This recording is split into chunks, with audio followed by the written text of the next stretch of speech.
maybe just begin with those two guys you signed. Yeah, Dana, one of the things we wanted to address with this recruiting class was guard play. We felt like with the first class we brought in, we had some pretty good wings in Michael, Garrett, Nas. We thought those three kids would be impact guys. Guys are going to have great four-year careers. So we really wanted to address the guard position with obviously losing a couple pretty good ones. So we felt like both those kids, Atiba, Taylor, and also Darius Quisenberry, they kind of ingrain what we're about. They love basketball. Every time you call them, Dana, they're in the gym. And I think both kids are used to winning. Atiba's in one of the best programs in the country for high school basketball. I believe they'll be in the preseason top 15 in the country.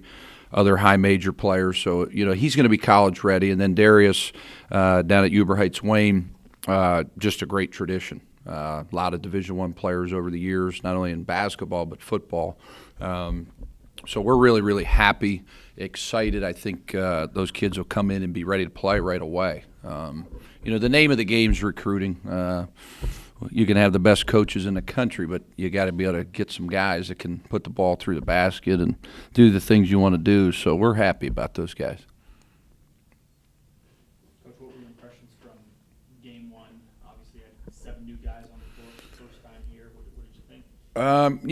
I thought we had more than 7 new ones, but we had a lot of guys play really, really well the first 20 minutes. I thought from a game plan standpoint, I thought our kids really, really executed. I thought they had energy.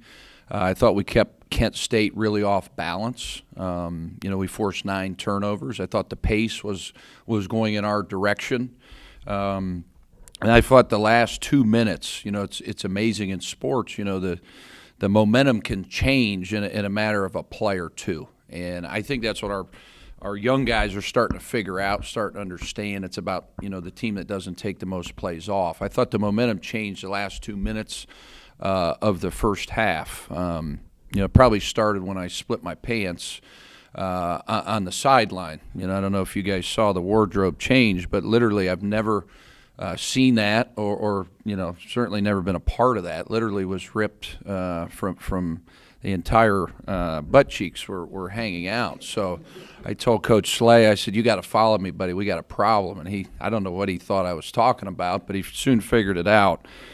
That was a nice suit. I tell you, I don't make that much money, but the suit was nice, so I'm not happy about that. And then in the second half, basketball is about seeing the ball go through the basket. Sometimes with a young team, when the ball goes through the basket, your defense is better. I think what we found out is you have to be able to win games when you don't score. Our 2 best players went 12 of 42. I don't think those kids will ever shoot the ball like that. Jeremiah Ferguson, our really starter/backup point guard, breaks his nose early in the game. So you really played, with what Cisco's giving us is awesome. But he's not healthy.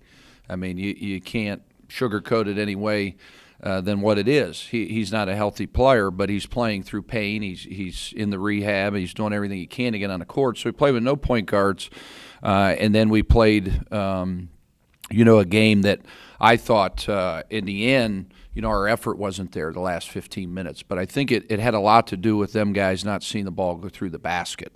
But, you live and you learn. It's game one. I said all along, and I won't change it, we were going to find out where our level of toughness was. I think we got to get tougher when the ball doesn't go through the basket. But we've got a lot of other opportunities.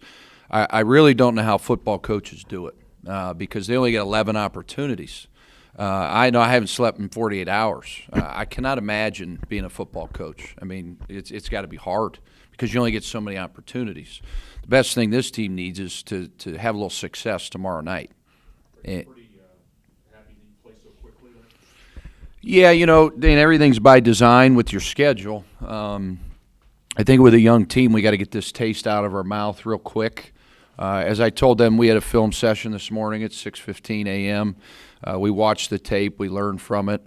I told those guys, we got to have some carryover from what we saw this morning, what we'll see this afternoon on the court. Nobody wants to lose. I don't think anybody is in this business to lose. I don't think there's another guy that wants this city to win more than I do. I take great pride in the community that I represent, the university I represent. I think it's an honor to wear the jersey, and I think our players tomorrow will come out with a great deal of pride and hopefully a nastiness about them to play better. Is Jeremiah going to play on Tuesday? No, Jeremiah will have surgery tomorrow. Very, very unfortunate. He went after a loose ball and got his nose was sideways. He was in a ton of pain. His nose was bleeding, so he'll get it reset tomorrow. Hopefully, get fitted for Friday. And I say he's probably questionable. I'm not a doctor. I think our trainer can answer better. But what he told me this morning is we'll find out later in the week if he'll play, and if not, we'll have to do it by committee because we go to Canisius on Friday. For a very, very important game on Saturday night. What kind of things can you preview about today's practice? John, everything we do is competitive.